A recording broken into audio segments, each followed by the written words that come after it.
These two teams played who can blow the biggest lead. I, of course, am talking about the LA Chargers and the Miami Dolphins for this Sunday. I am Ralph Michaels from Wager Talk TV, and make sure you stay to the end. I've got three super systems applying to the same team: 69%, 77%, and 83% against the spread. Well, we have the LA Chargers as an away favorite at Miami. The LA Chargers last week blew a 10-0 lead against Washington, ended up losing that game 27-10. The O-line was an issue. We knew it was going to be. Down three offensive linemen, both running backs get hurt. They still rushed for 155, but they were sacked 5 times. They were also sacked 5 times against Denver. So the Chargers O-line getting a little bit healthier. Center should be back. We'll see what happens. Of course, Hampton and Harris both likely out running the ball, which means you're going to have Darius Davis, Tyler Conklin. You're going to have a brand new running back in there behind a beleaguered offensive line. We still do have Justin Herbert, who this season completing 64%, a 7-3 ratio with a 7.1 YPA. The Chargers won the first 3 games of the season, impressive fashion, knocking off Kansas City, going to Las Vegas, and then eking out a game against Denver, but they were -2 turnovers. They went to New York. They had an 88-yard edge, but Jackson Dart was making his first start. The mobility caught him off guard. He had a couple long runs, including for a touchdown, and they were -2 turnovers. You're not going to win many games, -2 turnovers on the road. Then against Washington, they got outgained by 53 yards. Again, they allowed 5 sacks, only had 1 sack on defense, and they were minus a turnover. That's the reason they lost that game, and they sit at 3-2. Now, I can say the Chargers' defeats, one was on the road. They were -2 turnovers. I can live with that. A second straight defeat is tougher, but you're at home against a playoff team. You get outgained by 53 yards and you're -1 turnover, you lose the game. You look at the Miami Dolphins, there's not much you can explain for the Dolphins this year. They got mauled against Indy in the opener, get outgained by 207 yards, lose 33-9. You host New England, close game, you're -a turnover, you lose by 8. You go to Buffalo, you play well early, the weather delay comes, you just can't make adjustments. Buffalo pulls away late.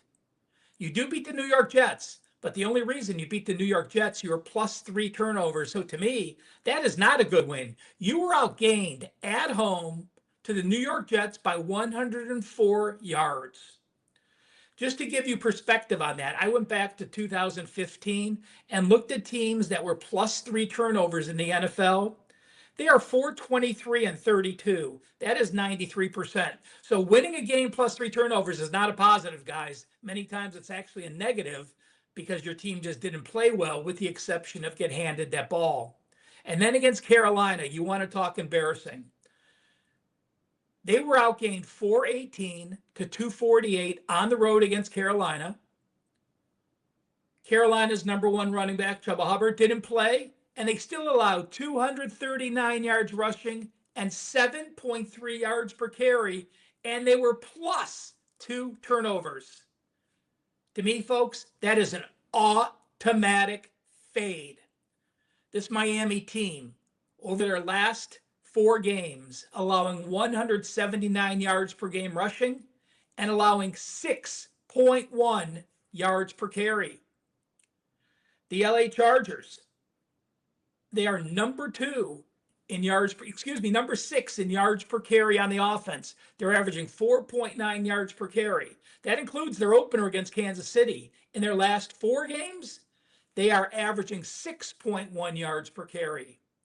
On defense, the numbers aren't great, 4.7. But when we cross-reference the rushing offense against the rushing Ds and vice versa, Miami's rush offense the last 4 weeks, 3.6 yards per carry. The Chargers rush D 4.7, pretty even. Chargers offense last 4 weeks 6.1. Miami's defense 6.1. That is massive to have one offense averaging that much and one defense allowing that much. Only one way we can go in this situation. I have much more faith with Herbert missing his 2 running backs and perhaps a couple offensive linemen than the current form of Tua and company, especially without Tyreek Hill. Tua's YPA on the season, 6.6. And that includes Hill, 21 receptions and a 12.6 yards per catch. Take him out of that equation, you are much closer to 6 yards per carry for an NFL quarterback. That is not good. On the season, the LA Chargers are number 9 at plus 58 yards per game. Miami is number 29 at minus 109 yards per game. Before I get to these 3 super systems, which will clearly show you which way I'm going to play this game, just remember the Weekend Warrior is now available. You'll get all my college football on Saturday, all my NFL on Sunday. My NFL, I will have a 5% that is $35. My NFL 5% plays on a 6-1, 86% run. College football run, 66%, going 27-14. College football and the NFL combined, 4% and 5% plays, 37-16, 70%. Sign up for the Weekend Warrior today. As soon as I load a play, you'll get notified immediately, and you can play the game at the line I bet the game at. A big edge getting that play early. And remember, an NFL 5% is $35 by itself. Why not pay $14 more for all of Saturday's college football and the rest of Sunday's NFL? Check it out, wt.buzz/RM, or head to my homepage at Wager Talk. And make sure you are following Wager Talk social media, be it YouTube, be it TikTok, be it Twitter. Over 300,000 people are following. Make sure you're part of that group. And if you learned one thing, please hit that like button.